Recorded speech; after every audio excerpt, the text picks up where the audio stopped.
Welcome back to the People of Penn State podcast. I'm Katie Farnham with the Alumni Association, and today I'm joined by Nancy Rosenberg, a 2019 graduate from the College of Communications with a degree in advertising and public relations.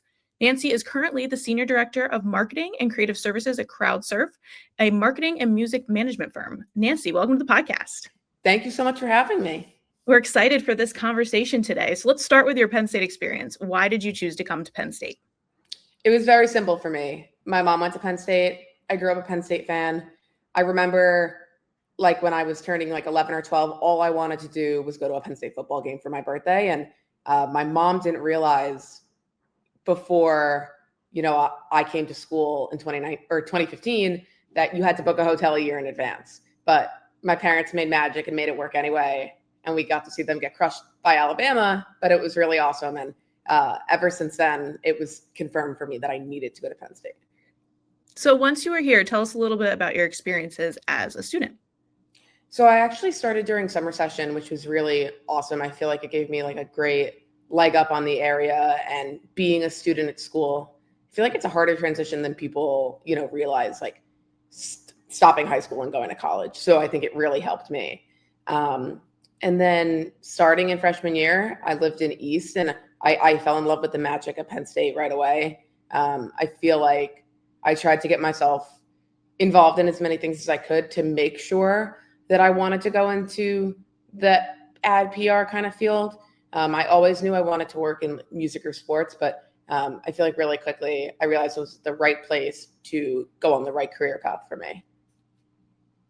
And you actually graduated in 3.5 years, which had to be quite the hustle. So tell us a little bit about how you really locked in and focused in on accomplishing that pretty impressive goal. Yeah, I think for me, once I realized I wanted to work in music, I knew I would have a lot more trouble competing with the kids who had in-person internships. And remind you, this was obviously before COVID, so a remote internship wasn't really a thing. So I knew I couldn't compete with the kids who had these in-person every semester record label music industry internships. So I figured if I graduated in 3.5 years and finished in December, I could still walk in May with all my friends, but I would be able to have that extra cushion of time in order to hopefully find a job in music. And thankfully for me, the job lined up starting in January. So I got to come back to walk in graduation in May, and I already had a job. So tell us about that job and where you landed after you graduated. Yeah, so my first job out of college was working at Atlantic Records, which is a major record label headquartered in New York City. I worked there for almost 5 years. I started as an assistant in the digital marketing department. And in 2019, digital marketing is a lot different than it is now. There were no real such thing as influencers like there are today. And, the entire industry was different. I like to say now that the industry is ever changing, and, what worked a few months ago may not have worked, or it may not work today. So it's an ever-changing industry, which is why I love it. I knew I wanted to be at a record label after, dabbling in different music internships, but I really got to learn a lot working at Atlantic because I started as an assistant, of course, and I got to work for two incredible digital marketers who had two completely different rosters of musicians. One was a lot more pure pop focused, and the other one was a little more rock alternative. So I really got to dabble in everything. And my love in music has always been pure pop, but I feel like I learned so much more on the rock projects because you're not as familiar with the music. So you really have to take the extra time to learn. And I feel like that has made me a more well-rounded marketer. So tell us about those 5 years that you spent at Atlantic Records. Who did you work with? What did your day-to-day look like? Yeah, so I think that the easiest way to simplify it is, as an assistant, I assisted two marketers. Then as a coordinator, I slowly started getting my own smaller artists while still helping those two marketers. And then when I became a manager, which I was for my last 2 years, I had my own roster, and I had an assistant who actually was also a Penn State grad, help me with those projects. So they really set you up for success because they really teach you the fundamentals, and then they allow you to make mistakes on smaller, newer projects. And then when you become a manager, it's your time to fly. I got to work on some really cool projects when I was at Atlantic Records, both, as an assistant coordinator and also a manager. Some of my favorite projects I got to work on at Atlantic were Lizzo, Ava Max, Coldplay, Wallows, Shinedown. Those were definitely fun for sure. And it was also really fun to be at a major record label, not working on a project like Ed Sheeran, but getting to watch the magic of a superstar artist, do what they do best, even from the sidelines while still internal, because you still, you can understand the marketing plan. And I've always been a learner, and I really enjoyed getting to learn that way, in addition to like solely being on the projects. My favorite project I ever worked on, though, was Gail's ABCDEFU. That song was really fun, and I really enjoyed it. So as a digital marketer in the music industry, tell us a little bit about what that looks like. What does your role look like for those artists? So at Atlantic, my role was a little different than my role now. But overall, regardless, when you work in the music industry, you have your own roster of artists that you are responsible for working on. And when you're working for those artists, you're essentially working backwards from whatever release they have coming, whether that's an album, tour announcement, single, magazine cover that comes out, anything, you name it, you essentially are working backwards from that date, trying to strategically plan the artist's presence on the internet. Digital marketing works very close with the regular marketing department, both at a record label and, at a management company, because they really are intertwined in the year 2025 when everything is digital. And everything you read and see online is marketing at the end of the day, because whether it's an ad in an article or where something was placed on a page, or, my favorite like old school example is like when you go to a supermarket, the eye test and whatever's on eye level, but everything in your whole life is marketing. And so as a digital marketer, I really like the challenge of making a presence for an artist on the internet. One of my favorite artists I actually worked with at Atlantic that I mentioned before, his name is Knox, and he really mastered the art of digital marketing on the internet, because he created such good TikToks that he started with one song when he was signed to Atlantic, and he is blown up, and now he just had his own headline tour in Europe because of the way he's able to cultivate an audience on TikTok and get people to follow him. And that's his own marketing by himself on his own platform. It's not necessarily an advertisement, but I get to do things like advertisements as well, because advertising obviously is a crucial part of any digital industry. But for those artists, we're essentially making rollout plans and coming up with the digital strategy and helping execute it, whether that's on, the Meta platforms, X, TikTok, Spotify, YouTube, Apple Music, any of that, you name it, I do it. So you're busy. Definitely busy, but the thing I love the most is that every day is different. No day is ever the same. And I really enjoy not knowing exactly what I'm coming into, even if sometimes, it's not a true 9 to 5. Anyone who works in music will tell you, you could start at one time, but you don't always know when you're going to end. But work-life balance is definitely key, but it's definitely not a glamorous industry, if you will. It sounds a lot more sparkly than it actually is. So let's talk about your time now. You're with CrowdSurf. So how did you kind of make that transition there, and what do you do there? It's actually really cool because I did the Hollywood program when I was in school, my spring semester junior year, and I actually interned at CrowdSurf in Los Angeles. And I didn't know how much I would love the marketing management side and the agency side, because it's very different than a record label. At CrowdSurf, we have clients from every major record label all across the industry, and every client has different personalized needs. Where at a record label, it's a lot more, I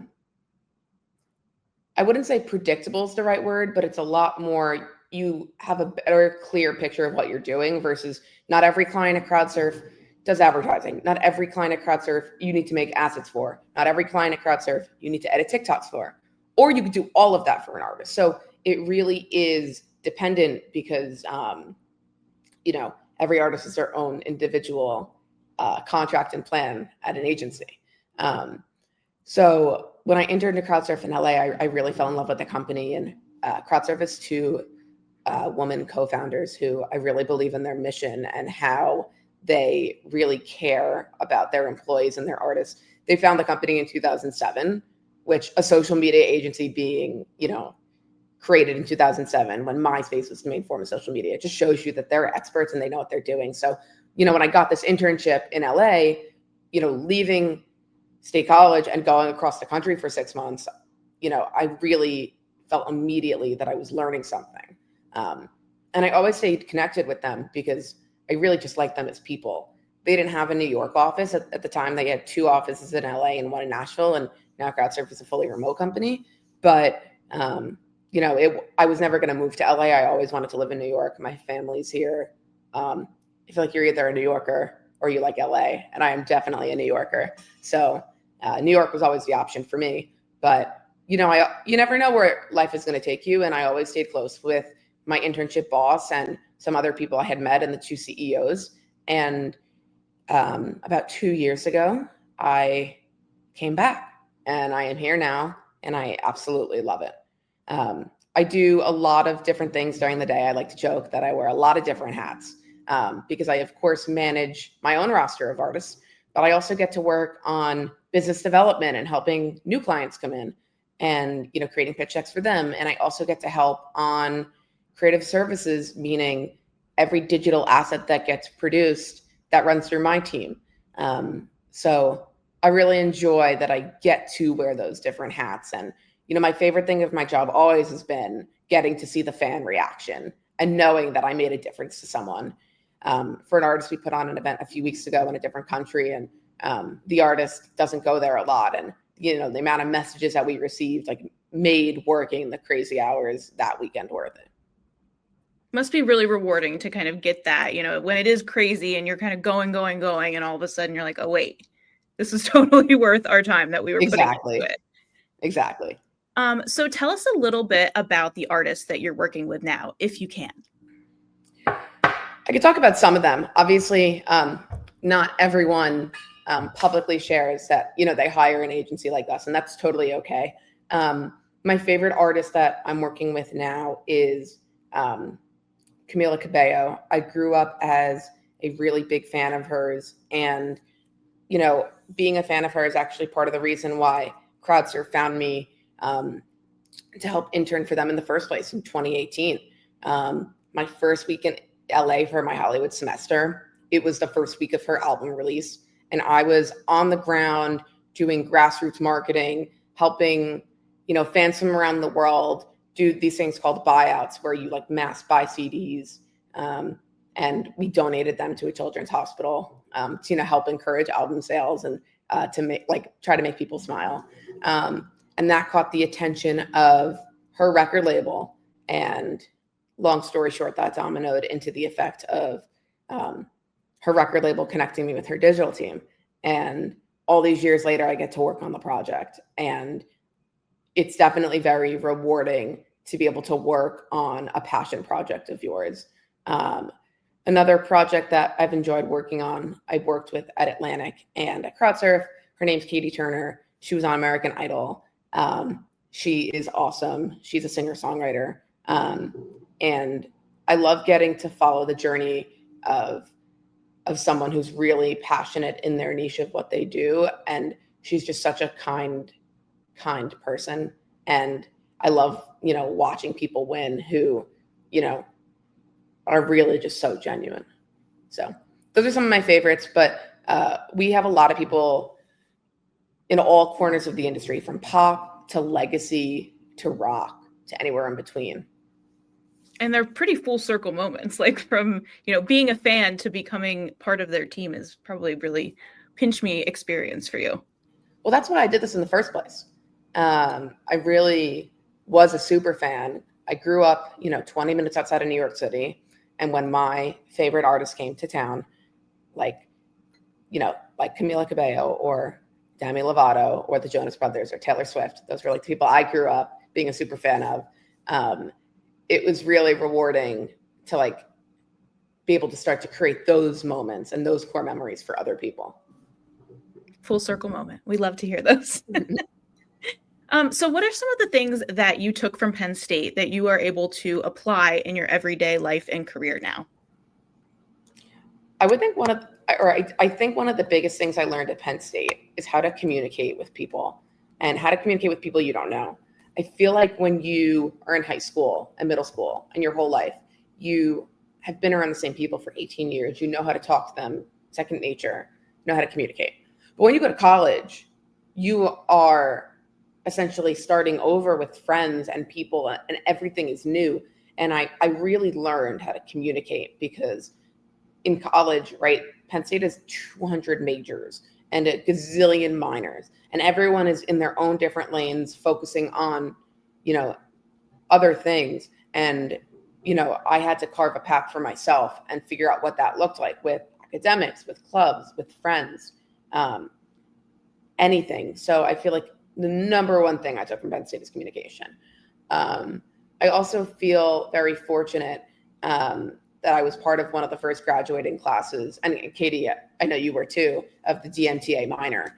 And the DMTA minor, Digital Media Trends and Analytics, really helped me in this new digital marketing world figure out some of these digital narratives and how they work. I remember taking digital PR with Bill Zimmerman and being like, okay, wow, I can really make this into a career. And Penn State having so many majors and minors and things to explore, really was so beneficial for me. And then obviously, Penn State having the football team that they did back then, obviously that's carried over. But getting to share a love for something with everyone around you really just taught me such a sense of like community and passion. And you can take that passion and put it in any area of your life. And one of my favorite quotes is that you can't make someone passionate about something they're not passionate about. And even now when I explain Penn State football, I can't make a random person passionate about Penn State football, but any Penn State alum or person at Penn State that you talk to about Penn State football, their whole face lights up. So that passion is something I definitely took for sure.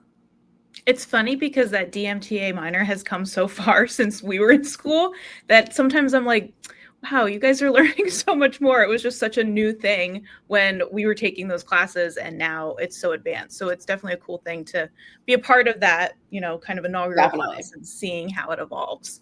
But what advice would you have for students or for recent grads who are interested in jumping into the music industry and kind of following the same path you did? I think the biggest piece of advice I could say is the music industry is not for everyone. It is not for people who, it's not for people who want a 9-to-5. My job is not 9 to 5. It never has been 9 to 5. It never will be 9 to 5. I got home very late last night and I woke up very early this morning because one of my clients had an announcement and had to, make sure that post got up at 8:15 Eastern. So you just have to do it. You can't say, oh, my hours are 10 to 6. I'm not doing that before then. So you have to be really flexible and not be afraid to have changes at last minute, stuff like that.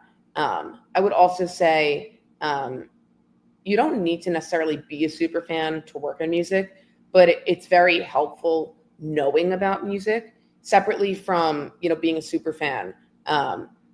I also played a bunch of instruments growing up, and I feel like having an ear for music has helped me in a bunch of ways. When I was in Atlantic, like they would talk about choosing a single, and I feel like I had a good ear for notes and melodies and understand what could potentially, work in the TikTok algorithm and stuff like that.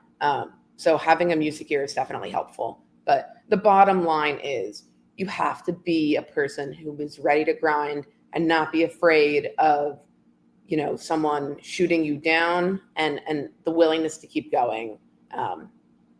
and follow that dream. It's a dream job for sure. All right. Well, we like to wrap things up with a little lightning round of some Penn State themed questions. So are you ready? All right, let's do it. Your favorite creamery flavor? Alumni swirl and black raspberry frozen yogurt.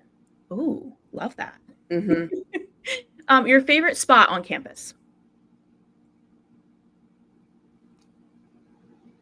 Well, it used to be getting Pokey Sticks, but now that they don't exist, I will say the creamery, honestly.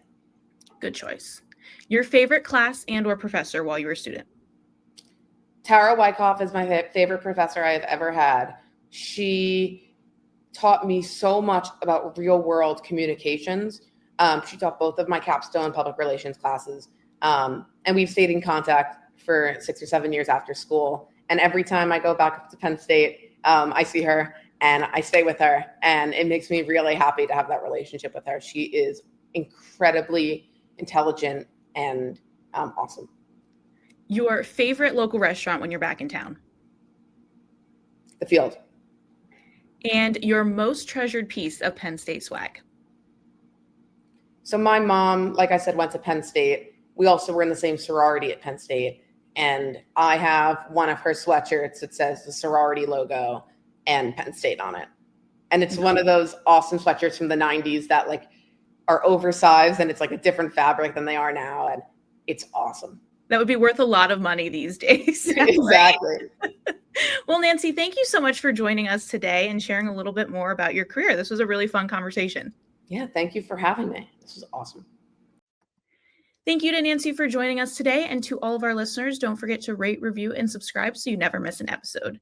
Thank you to our guest relations coordinator, Abrielle Clark, and our graphic designer, Gabrielle Harris, for their work on this episode. If you'd like to read more stories about our alumni and the amazing things they're doing, check out the Penn Stater magazine. And for more information about the Alumni Association, visit alumni.psu.edu. We are